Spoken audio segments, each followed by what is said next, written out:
অনেক আপুরাই বলে যে আপু রিল ভিডিও নিয়ে কাজ করলে আমরা কি মনিটাইজেশন পাবো না এবং বড় ভিডিও কি দিতেই হবে। 3 মিনিটের বড় ভিডিওতে আমরা কি ভয়েস দিব সেটাই বুঝতে পারি না। আসসালামু আলাইকুম এভরিওয়ান, সবাই কেমন আছেন? আমি ফারজানা, আমি আলহামদুলিল্লাহ ভালো আছি। এখনকার সময় সবচেয়ে বেশি কমন প্রশ্ন হলো যে রিল ভিডিও নিয়ে কাজ করলে হবে না নাকি সাথে বড় ভিডিও দিতে হবে। কারণ হচ্ছে যে অনেকেই আছে যে বড় ভিডিও মেক করতে পারে না বা বড় ভিডিওতে কোন ধরনের ভয়েস দিবে বুঝতেই পারে না। কারণ হচ্ছে বড় ভিডিওতে ভয়েস দেওয়ার ভয়ে রিল নিয়ে বেশি বা কাজ করতে চায়। তো তাদের জন্য হচ্ছে আজকের ভিডিও। আগের যখন মনিটাইজেশন ছিল তখন মনিটাইজেশনের সেটআপ গুলো কিন্তু আলাদা আলাদা ছিল। যেমন ধরেন রিলস এর সেটআপ ছিল অ্যাডস অন রিলস, আর হচ্ছে যে বড় ভিডিও সেটআপ ছিল ইন স্টিমেট। এই মানুষের রিলস নিয়ে কাজ করলেও কিন্তু আর্নিং করতে পারতো, মনিটাইজেশন পেতো, সেটা হচ্ছে অ্যাডস অন রিলস এর মাধ্যম থেকে। আর চলেন এখনকার সময়ের কথা বলেনি। এখন যখন একটা কন্টেন্ট মনিটাইজেশনের অপশন চলে আসছে, তো সেই ক্ষেত্রে হচ্ছে যে আমাদেরকে রিলস এর পাশাপাশি অবশ্যই বড় ভিডিও দিতে হবে। বড় ভিডিও প্রতিদিন দিতে পারলে ভালো, যদি না দিতে পারেন তাও সমস্যা নাই, একদিন পর পর বড় ভিডিও দেওয়ার চেষ্টা করবে। আমাদেরকে এটা বুঝতে হবে যে কাজে যে সিস্টেম,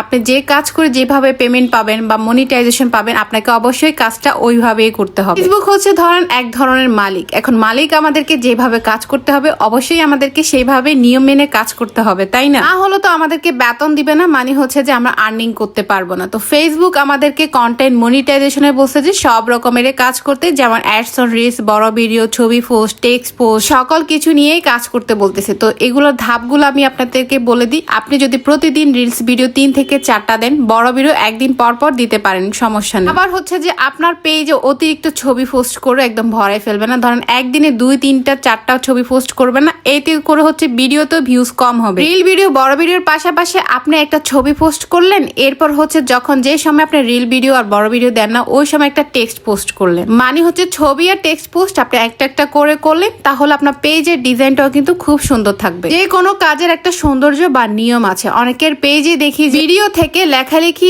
আর হচ্ছে ছবি পোস্টে বেশি থাকে, তবে অবশ্যই আপনার ভিডিওর পরিমাণ বেশি থাকতে হবে, লেখালেখি ছবি পোস্টের পরিমাণ একটু কমই থাকতে হবে। কারণ হচ্ছে আপনি রিল আর বড় ভিডিওতে যদি ভালো ফলোয়ার্স আর ভিউজ নিয়ে আসতে পারেন, এতে করে কিন্তু আপনি খুব সহজে মনিটাইজেশন পেয়ে যাবেন। ভাই এত সহজে যদি ইনকাম করা যেত তাহলে হচ্ছে পৃথিবীর সবাই ইনকাম করতে পারতো। বড় ভিডিও দিতে ভয় পান তাদের উদ্দেশ্যেই বলতেছি, ইনকাম করা এত সহজ না, আপনাকে অবশ্যই সবকিছু মেনেই কাজ করতে হবে। ভয়েসের ভয়ে আপনারা বড় ভিডিও দিতে চান না, অবশ্যই আপনি একদিন 2 দিন বা হচ্ছে টানা 1 মাস বড় ভিডিওতে ভয়েস দিয়ে দেখেন, পরবর্তীতে আপনাকে আর ভয়েস খুঁজতে হবে না। আপনার নিজের ভয়েস আপনি নিজে খুব সুন্দরভাবে ইজিলি দিতে পারবেন। এই কোনো কাজ প্রথম কেউই পারে না, তবে অবশ্যই আপনাকে চেষ্টা করে যেতে হবে। চেষ্টা না করলে তো আপনি কখনোই পারবেন না। বড় ভিডিও ভয়েস দিতে আসলে অনেক মুশকিল। তো সেই ক্ষেত্রে অন্যদের ভিডিওগুলো দেখবেন, দেখে তারা কি ধরনের ভয়েস দেয়, এগুলো থেকে কিছু আইডিয়া নেবেন। আইডিয়া নিয়ে নিজে ভয়েস দিবেন। ভিডিও থেকে কিছু ভয়েস নিয়ে নিজে থেকে কিছু ভয়েস দিয়ে কালেক্ট করে মিক্স করে ভয়েস দেওয়ার চেষ্টা করবেন। এভাবে করতে করতে সবকিছুই পারবেন একদিন।